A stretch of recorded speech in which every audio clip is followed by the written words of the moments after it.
I remember there was a boatload coming across from Nassau or going back with Swami Vishnu's Gurabai, the Swami Chidananda, Swami Satchidananda.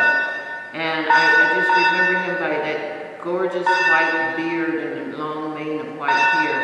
But as Swami Vishnu sat on the stage and introduced his Gurubais, they said, how do you get these people? Because it was sort of like a kind of cool, rainy time, and he turned to his fellow gurus, Gurubais, and said, you know, not only do I get them to come here and live in tents in this weather, but they also pay me.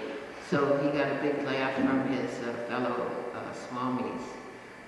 They were all very congenial and spoke of their time when they were all together in the ashram with Swami Shivananda, each of them giving their individual story. And of course, each of them went and took the message of yoga to wherever they were sent. It was a very informative, inspiring time. They each talked and told stories about each other. And I remember in particular, there was one female Swami who was a very well-known eye surgeon in India. I don't remember her name, but I was very impressed. Haridayananda? That was Haridayananda. It was so nice that there was a female in the group, but Swami Shivananda was one of the first of the gurus in India to bring women up to the same standard as the male gurus or the male disciples. That's what I remember about that. I'm Radha. My spiritual name given to me by Swami Vishnu-devananda. And my home base is in Chicago. I have my own apartment there. I teach a couple classes a week at the Shivananda Center, and as many times as possible, I come to the ashram to do seva or karma yoga. At present, I'm here in Malmarin for the teachers' reunion, and was here last year for the reunion of direct disciples of Swami Vishnu. And I expect to be doing karma yoga in Nassau this next winter season. I did my teacher training in 1977 in the Bahamas with Swami Vishnu as the person giving the course. He was involved in all facets of the teacher's course. The next year I decided to go back to be a visitor, a guest, without being in the business of the teacher training course. And it just turned out to be the first year that Swami Vishnu was teaching the advanced course in the Bahamas. And I decided I wanted to do the advanced course, which meant I had to move out of the room into a tent that someone had left there because I didn't bring a tent with me, didn't have the intentions of taking the course. And I took the advanced course with Swami Vishnu, which is one of the best decisions of my life. And I've been actively involved with the Shivananda organization since, in teaching and doing volunteer talks, etc. I remember the first time I saw Swami Vishnu, he came to the Chicago Center on one of the visits that he used to do at the different centers. And it was the first time I had met an Indian Swami or anyone as outgoing as he, and I was just completely fascinated and listening to his talk. That was, my first class at the Chicago Center was in 1972. And I went just on a whim.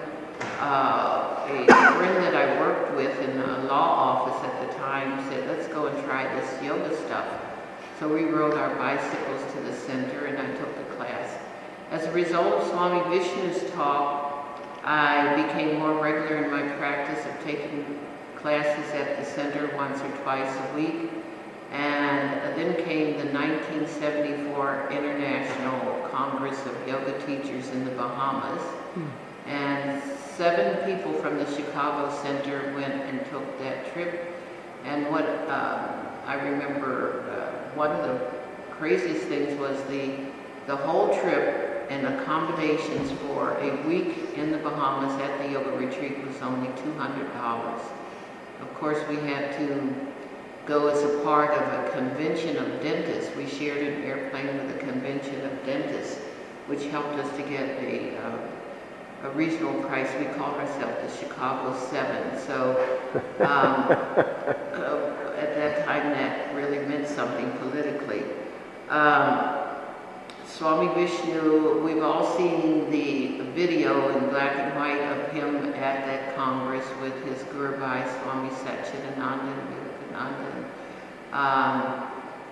He had Eugene McCarthy, who was running for president there, and he wanted Dr. Martin Luther King, who didn't come, but Dr. Ralph Abernathy, who was second in command in the, as SNCC it was called at that time, was one of the speakers. And some 4 years later, 3 years later actually, I took the teacher's course. And Raghu Ramu was the director of the Chicago Center and said, we wondered how long it was going to take you to finally make up your mind to take the teacher's course. Swami Vishnu very much involved in both the courses. I don't know how many advanced teacher certificates there are, but I'm proud to have certificate number 75 of all the people that have ever taken the advanced course. Since the time of taking each of the courses, whenever I can manage, it used to be much earlier in the 70s and early 80s because I was self-employed in my own business with partners, and I made arrangements with them financially as to my part of the business that I could go away and stay from October to May at the Bahamas retreat doing karma yoga, and then return and stay a few months in Chicago, and then come to the ashram here in Balmarin to do further karma yoga, and then back to Chicago to work and earn and be able to go to Nassau. So I did this for several years.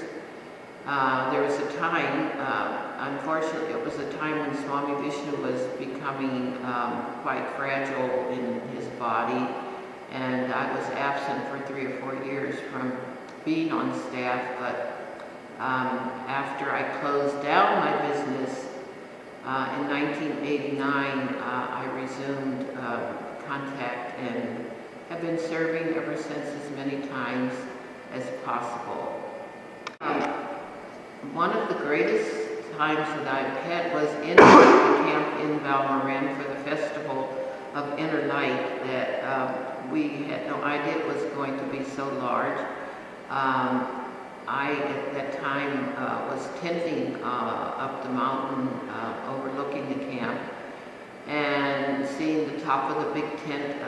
The Festival Inner Light brought so many wonderful speakers and sparked an interest in me. One of these speakers being Ian Stevenson, the most profound person from the scientific community who has done remarkable work in research and the research of reincarnation.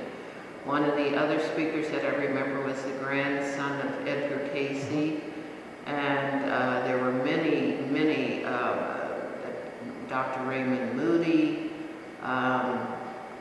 just all of the information that anyone would want at that beginning of the new age of information, etc. As a result of listening to Dr. Ian Stevenson, who started his career as a psychiatrist and had many patients that talked of past life memories, he did his first paper called Claim Memories of Past Lives, And there was a great interest in this paper by the guy, his last name Carlson, who invented the Xerox machine. So the money of the Xerox money backed a lot of the research on reincarnation. Dr. Stevenson at that time was connected with the University of Virginia. A lot of wonderful things have come out of that campus. He holds the Carlson Chair of Psychiatry, which was bequeathed to him. And until he retired, he had a bank of computers and researchers working out of the University of Virginia, going to different areas where there were cases of reincarnation that needed to be investigated. So his work was done on the scientific basis of there's a hypothesis, there's controlled experiments, and then there's written results. His work on reincarnation was in the two of the most prestigious scientific journals, the New England Journal of Medicine and the Journal of Nervous and Mental Diseases.